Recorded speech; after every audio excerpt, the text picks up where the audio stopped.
Marcellus, start with you. Did Antonio Brown's big move from Pittsburgh to Oakland and all that money, did it help or hurt NFL players? I don't see how it can hurt. Let's get off the fence. I think it's going to help if I'm forced to make a decision here. Let's think about it. The Pittsburgh Steelers, a team that's represented in the NFL, one of the 32, a year ago had Antonio Brown and Le'Veon Bell on the roster. And now what they have in place of those two star athletes, maybe their two best players, is a third and fifth round pick. And how is that going to be better for the Pittsburgh Steelers? And then if you look at the NFL landscape, you look at what Antonio Brown did, one of the hardest workers in the game. He was able to get to a situation he desired. He was able to get there on his own volition. Okay, he had to throw a tantrum to get it, but guess what? A lot of players in different sports, NBA, NFL, have to do the same thing. He landed in the place of desire. So I think this comes down to two things.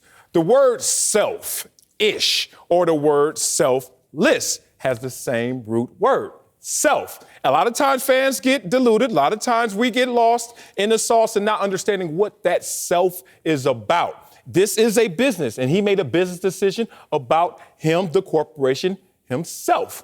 It's another thing to choose principle, and you go out there and choose principle with the LE. You sound like that person. Fans sound like that person. Go out there and speak on your truth, your merits, your belief. Sometimes you speak on principle with the AL. Just the money, baby. I was one of those players, Exhibit A, that said, I'm going to talk about the money, and that's going to direct my decisions, and it's not going to be to the detriment of the league.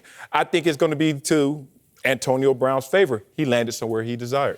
I agree with Marcellus, and to this point, he did throw a tantrum, right? I mean, he did, but only a handful of guys are able to put in that position where he can do that and still live, right? Because anyone else, not in his position, do that, you can probably cut yourself out of the league or cut yourself out of the rest of the teams wanting you.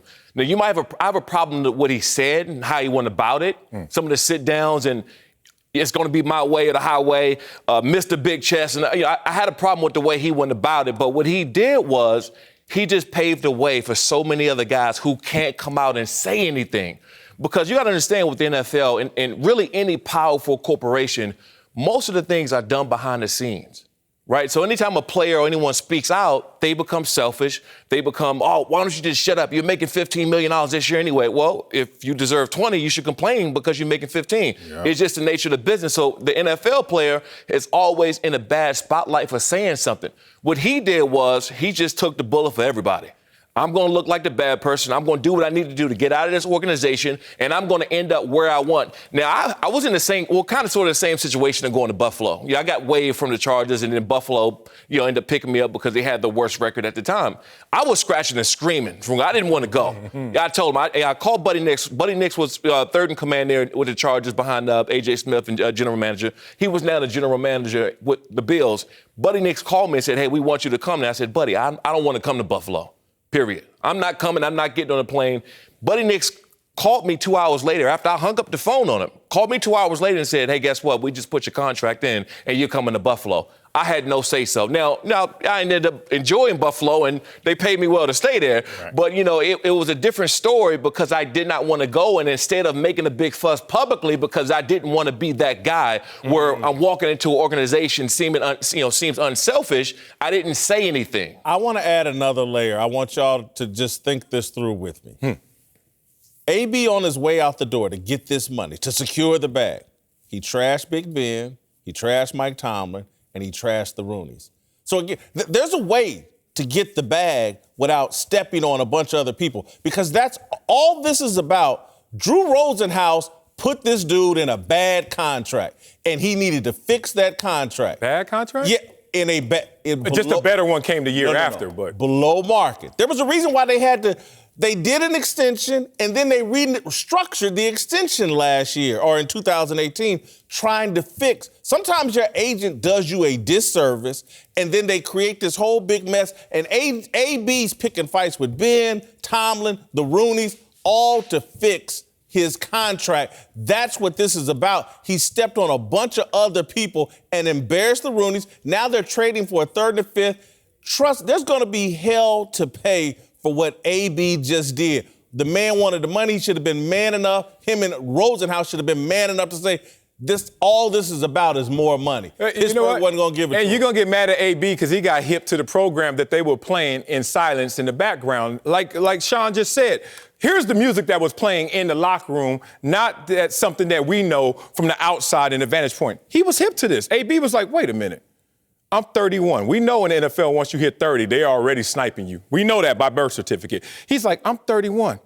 And all of a sudden, Juju is getting 2 fewer targets than me on the same team when there is a pecking order and there is a gap between our talents and our capabilities. Respect Juju, though. And then he's like, okay, so they try to play me, and this is the first time I'm not leading a team in, 6 years?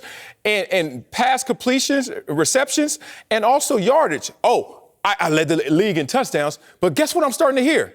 Oh, man, AB's starting to lose it. You know, once you start hearing that conversation, the music cranks up. And then next thing you know, they snipe you. So before that happens, and it happens to all of us, if you don't go out there and restore order, you got to get your money in that moment, or you will lose leverage forever because your best years, according to the league, are behind you. And they start painting that picture for you. Oh, yeah. Right, they paint that picture for you on your way out the door because when you hear him talking in this interview when he said that, oh, I was this and that for it, no one said anything for 7 to 8 years straight. All of a sudden, now I'm this guy. Well, everybody knows when it's contract time or when there's something is going on when they're trying to move you, that's when you start to hear the rumblings. Mm-hmm. And if you want to blame anybody, you have to blame the Steelers organization because if you knew that he wasn't going to be there, you would have got rid of him a long time ago. You knew he didn't want to be there last year when you talked about trading him. And got something for him more than a third and a fifth. So it's their fault because if they would have traded him last year, they probably could have got a first and a third if they would have traded him last year. But he made such a fuss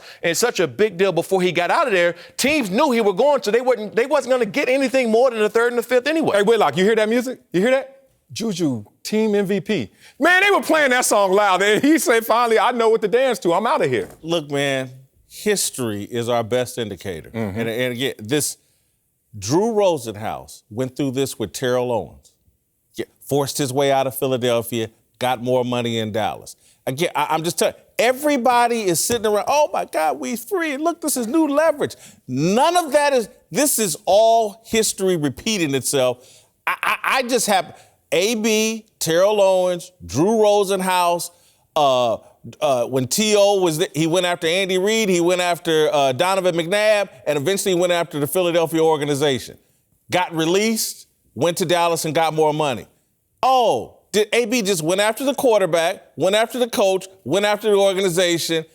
This is instead of getting released, they got a third and a 5 for their headache wide, diva wide receiver, and nothing's changed. And the guy gets $30 million in guaranteed new money over 3 years. I'm applauding for that. Yeah. But that's not blockbuster money. That's not setting a new market. Everybody's out here acting like AB did something original and this is new. It's not new. This is straight from the Rosenhaus playbook. This dude was in below market value contract. The Steelers had no more guaranteed money really to give him. It's a bad deal. They created a mess, took a dump on Big Ben, Mike Tomlin, and the Rooney organization to get their way out. Standard operating procedure. Wait, you just said nothing changed. You're right. He went from one non-playoff team to another. But you know what did change? He went from not being the highest paid receiver to the highest paid receiver of value based on what his production is. What also changed? He went to a situation where the quarterback and him can be on a better plane. Good luck with Derek Carr delivering the way Big Ben does. Good luck with that offensive line. The Oakland Raiders and John Gruden, the trash heap of football, a laughing stock right now. Everything out of desperation. Oh, and they just left the Kardashians, as you call the Steelers, but now he's in the dumps. Hey, you know what the Kardashians do? Make that dough. They sell. May not like them, but they successful. The Oakland Raiders, that's a whole different story right now. Everything they're doing looks desperate to me. I don't see any win here for the players. I do see this being used. I mean, yeah, it's a win for AB, but for the players with an S at the end. One domino has to fall before the rest of them start to fall. There's going to be a lot of dominoes falling. Yeah, in a good way. They're going to follow the lead of what AB did. It's amazing that... And they have to be in his position. Yeah, well, you got to trash other NFL players. They're going to trash their quarterback and guys on the team. That's trash the organization to get money. New? What's new about that? That's been going on for years. Everyone knows that everything's always cool around the organization, inside the building until it's contract time. then you really find out. Well, he just left a situation where they were trashing his own teammate. Right. What happened to Le'Veon Bell when he wasn't there? How did the teammates respond to that? You gonna leave he that wasn't situation? there. Hold on, but you acting like this Pittsburgh Steelers. How dare you talk trash about our organization? We're stellar. You mean the same organization that looks at their players as 53 kids? You mean that organization? I'm just saying, maybe AB was on to something that wasn't loud enough for us to hear, but it was too loud. When I say you two kids over here, is that offensive to you, Marcel? Yeah, right now for this argument. It's not. Dare you say that? It means y'all younger than me, right? And y'all kids. But no, you're grown men. I get it. Right. But it's just not that offensive. These are a bunch of kids in NFL locker rooms, and so y'all need to stop. Listen, last thing, we can't. This whole little vision, this dream over social media that somehow NFL players are gonna get the same kind of power as NBA players, and this will be good for the league. Y'all, it would destroy the NFL if NFL players acted like LeBron James and these guys and Kawhi Leonard, who misses 20 games a year. This would be a disaster. It will be a disaster to the model that currently exists. I don't know if it would be a disaster if we were to renew that model. Look, guaranteed contracts gives you a whole lot more volume and voice and partnership. NBA players, they're delusional if they think they're truly partners with their NBA owners. It's just the fact that you have to be respectful of a player who has your money already in his pockets, where the NFL player has to go out there with hand and foot every single year, sometimes every single game to get that money. As a fan, I love it. You don't love that. As a fan, I do. Why do you think the NFL's better than the NBA? That's not the reason. You don't think that plays a part? Oh, I think it plays a part, but also plays a part when you give them all their money, then they say, I ain't playing this year. How you like that experience? NBA players in terms of partnership. So look, I understand you're saying that the motivation has to come monetary. But at the same time, these players are great before they even get there in terms of inner motivation, in terms of wanting to be something. Why you got to just dangle a carrot in front of them to say, go get more? It's only a couple guys anyway in the National Football League that can do it. Maybe one guy per team who can come out like AB and demand trades and not show up and call his shots. So the NFL can never do what the NBA is doing. They can't replicate that because there's too many stars. The NBA needs LeBron. They need the Dwayne Wades. They need these big guys. The NFL don't need AB. They don't need these guys, but you still may have just one or two players in each organization who can call their shots and make moves like that.